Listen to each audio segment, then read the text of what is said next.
Notorious ক্রিমিনালকে দায়িত্ব দিলে হবে এরকম? এর আগে কি ভাঙড়ে তৃণমূল ছিল না? আমার ভাঙড়ে যে তৃণমূলের নেতা তারাই তো ছিল, শুধু দায়িত্বর বন্টনটা অন্যজনের হাতে চলে গেছে। ভাঙড়ে কি এর আগে তৃণমূলের সাথে আইএসএফ এর মত পার্থক্য হয়নি, মতনৈক্য হয়নি? কাউকে খুন হতে দেখেছেন? সে ভাঙড়ের আইএসএফ এর লোক হোক, সাধারণ মানুষ হোক আর তৃণমূল হোক, বোমের আঘাতে ক্ষতিগ্রস্ত হতে দেখেছেন? ভাঙড়ের বদনাম হচ্ছে, কোথা থেকে বাইরে থেকে বোম বাঁধা লোক নিয়ে এসে বোম বাঁধছে, ভাঙড়ের বদনাম হচ্ছে। গতকালকেই মনে হয় দেখলাম 85টার ওপরে নাকি বোম উদ্ধার হয়েছে। কার বদনাম হচ্ছে? ভাঙড়বাসীর বদনাম হচ্ছে।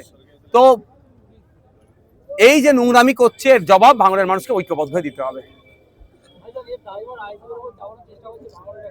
আমি তো বারবার বলছি এনআইএ ইনভেস্টিগেশন করুক, দুধকে দুধ পানিকে পানি করে দিক না। আইএসএফ এর কোনো ছেলে যদি বোম বাঁধা কাজে যুক্ত থাকে তাকে তুলে নিয়ে গিয়ে জেলের মধ্যে রেখে দিক, জেলের মধ্যে পচিয়ে মারুক, আমি তো বলছি। কিন্তু প্রশ্ন আমার এখানে একটাই, চালতাবেড়িয়ার তাজা নেতা তৃণমূলের, ভাঙড়ের যিনি প্রার্থী হচ্ছে তৃণমূলের, তার স্নেহধন্য ছত্রছায় থাকা ওহিদুল ইসলাম সাহেব কোথায়?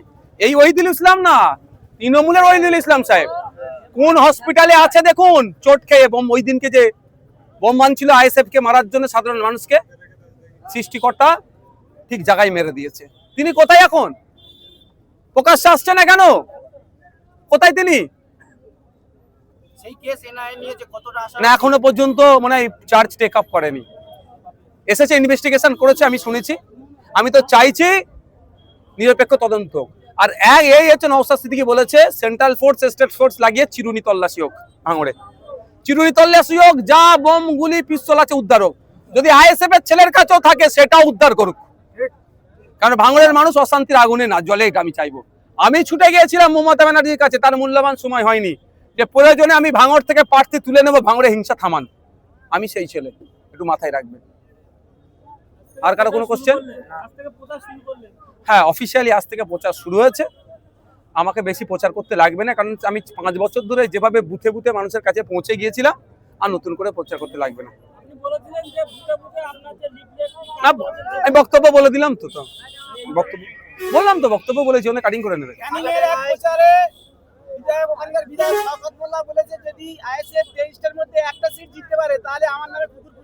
আমি একটা কথা বলবো, আমরা অত খারাপ হয়ে যায়নি কোনো মানুষের নামে কুকুর পুষবো, 1 নম্বর কথা।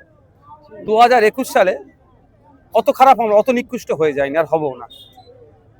তবে বালহুম আদল, চতুষ্পদ জানোয়ারের থেকেও খারাপ আছে মানুষ, কিছু মানুষ।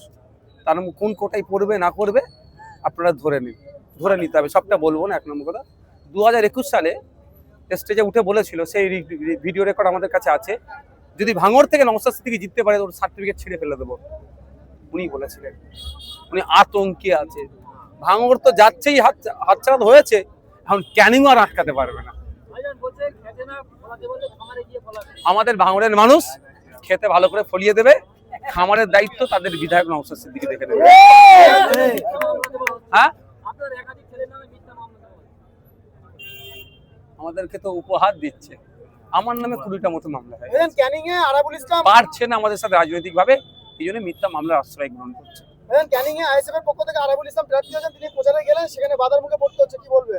কেন বাধার মুখে পড়তে হচ্ছে? কেন, এটা তো বুঝতে হবে। শাসক ভয় পাচ্ছে বলে বাধা দিচ্ছে, আতঙ্কে আছে বলে বাধা পড়ছে। তো বাধা দিয়ে কতদিন হবে?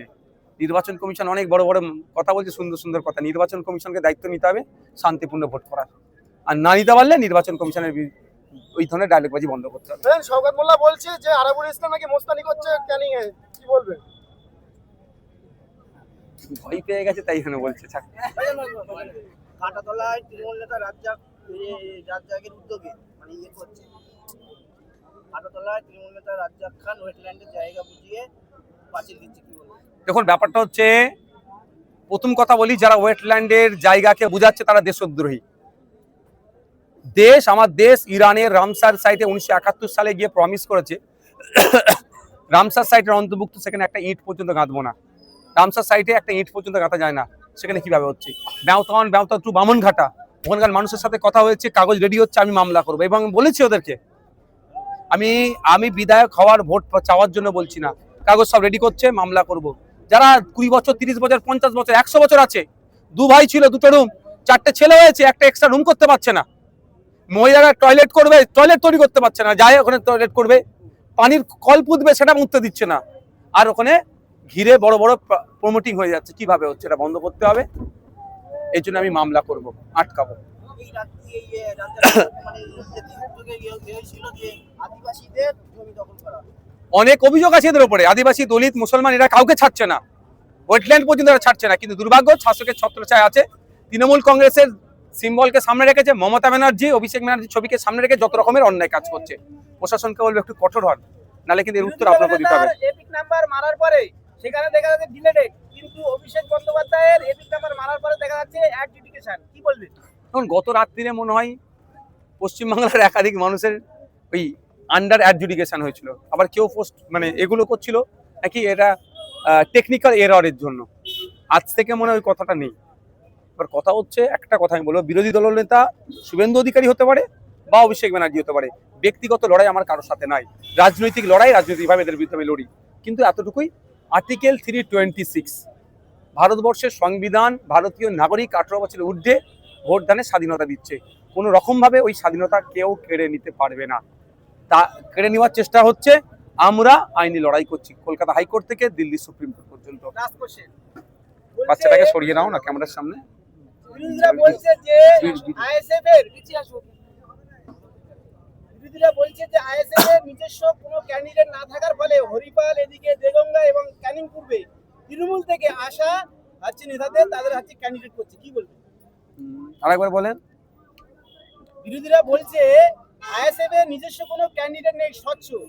টিএমসি থেকে নিয়ে আসা হরিপাল বিধানসভা, এদিকে দেগঙ্গা, এদিকে আপনার ক্যানিং পূর্ব, সেখানে হচ্ছে প্রার্থী ঘোষণা করছে টিএমসি থেকে আসা নেতাদের। আমি একটা উত্তর পরে দেবো। এই প্রশ্নটা তৃণমূল নেতাদেরকে জিজ্ঞাসা করবেন।